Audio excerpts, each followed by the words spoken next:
আগাম বার্তা। যাকেও পোলাও, মাংস আর আইসক্রিম দেয়া হতো, পরে তাকে হত্যা করা হতো।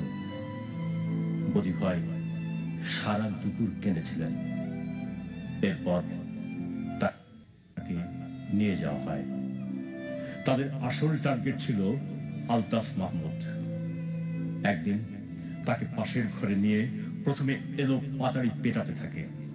আমাদের দরজাটা তখন খোলা। দুই হাত দুইজন, দুই পা দুজন ধরে ৫-৭ জন বেলে বুকে মুখে তলপেটে বুটের লাথি মারছিল। একটা সময় তিনি অজ্ঞান হয়ে পড়লে তাকে আমাদের ঘরে ছুঁড়ে মারে। আলতাফ মাহমুদ আমার কোলে এসে পড়েন।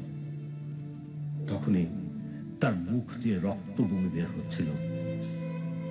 সেই রক্ত আমার লুঙ্গিতে প্রায় ১.৫ মাস লেগেছিল। কিছুক্ষণ পর তার আলতাফ মাহমুদের পা ধরে টেনে